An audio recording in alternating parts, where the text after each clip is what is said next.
Well, every day, WTOC meets people from all walks of life. And this week, one of our own trying her hand at some of your jobs.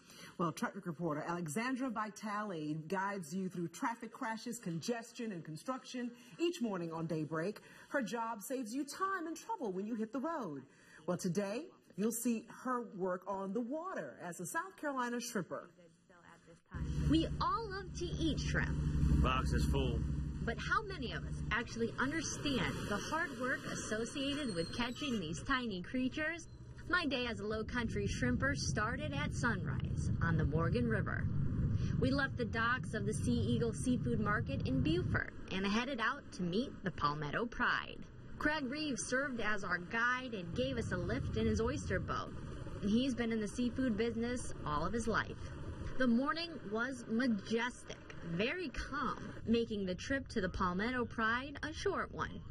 It's a beautiful day to go shrimping. We're heading about 2 or 3 miles offshore this way, and we're hoping to catch about 500 or 600 pounds of shrimp. We'll see how we do. Now we're going to go out to Hunting Island, and we're going to work something called the 2-mile slough, the flat, and then you'll see Hunting Island Lighthouse. So we'll be basically working offshore of the state park, Hunting Island. Soon, the 4-man crew rigged the nets and lines to test the water, which is a very important first step. The process is what we call trailing the nets. So we're going to tie our tail bags, we're going to trail the nets behind the outriggers, behind the doors, and then we're going to basically let them out, let the rigs out, and they'll go about 300 feet behind the boat, and they'll trawl the bottom for 2 to 3 hours, and then we'll wind the rigs back and just repeat the process. We'll pull the tail bags in, dump the shrimp out on the table, and then you get to get your hands dirty sorting the shrimp. After 3 hours of dragging the bottom, full shrimp nets dumped our catch onto sorting tables. So you notice the speeds and the difference of the speeds of how you guys are and how I am.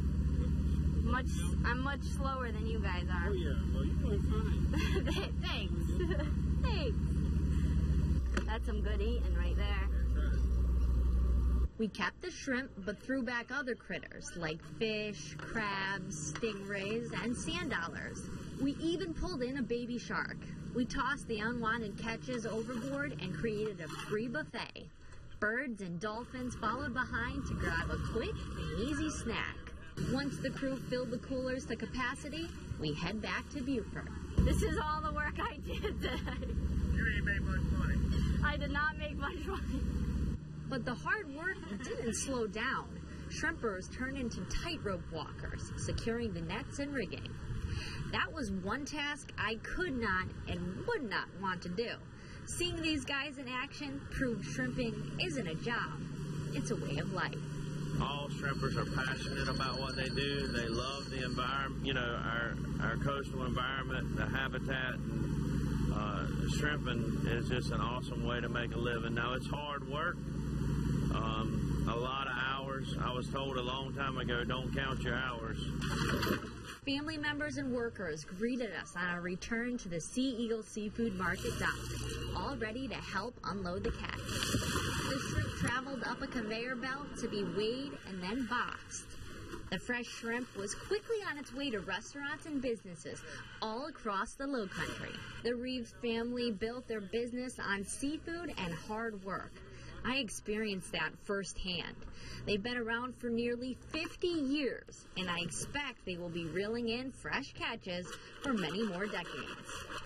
Along the Morgan River in Beaufort, South Carolina, Alexandra Vitale, WTOC News.